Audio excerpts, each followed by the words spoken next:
సరిపోతుంది. ఏంటంటే ఆనందం మరియు నెరవేర్పు ఇవ్వడానికి ఈ లోకంలోకి దేవుడు వచ్చాడు. ఏంటి ఆనందం అంటే ప్రజలందరికీ కలగబోవు మహా సంతోషం మన దేవుడు మనకి ఇవ్వడానికి వచ్చాడు. దేవుడు ఈరోజు మనకు వాగ్దానం ఇచ్చాడు అనుకోండి, ఒక 10 రోజుల తర్వాత ఆ వాగ్దానం నెరవేర్చాడు అనుకోండి, మనకి ఏం కలుగుతుంది? ఆనందం. ఆయన వాగ్దానం ఒక ఆనందం అయితే ఆ వాగ్దానాన్ని దేవుడు ఏం చేస్తాడటండి? నెరవేరుస్తాడు. దేవుడికి స్తోత్రాలు. హల్లెలూయా. కానీ మనం నమ్మకం కలిగి ఉండాలి, సంతోషించాలి, ఆనందించాలి. ఏదో ఒక రోజు దేవుడు ఇప్పుడు సంవత్సరం 9వ నెలైన దేవుడి వాగ్దానం నాకు ఇస్తాడని నమ్మాలి. లేదు, ఈ సంవత్సరం ముగింపులో దేవుడు ఈ మాట నాకు వాగ్దానం చేస్తాడు. మాట ఇచ్చిన దేవుడు ఎప్పుడు కూడా మాట మన ప్రభు ఎప్పుడు కూడా మాట నీ కన్నీరు తీస్తాడు. నిజంగా దేవుడు కన్నీరు నీ స్థితి మారుస్తానని చెప్పిన దేవుడు తప్పకుండా మన స్థితి మార్చాలని జ్ఞాపకం చేసుకోండి.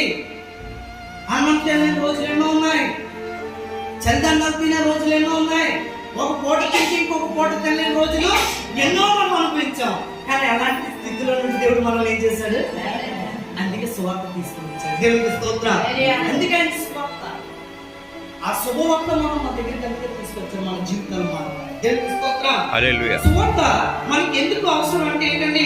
క్షమాపణ మరియు సమాధానం కలగడానికి, 2 రక్షణ మరియు నిత్య జీవనం కలగడానికి, 3వది దేవుని ప్రణాళికల ఉద్దేశం మనయందు నెరవేరడానికి, ఇక 4వది మనకు ఆనందం మరియు ఆయన వాగ్దానాన్ని నెరవేర్పు ఇవ్వడానికి ఆయన లోపల నుండి సువార్త మనము తీసుకొని వచ్చాడు.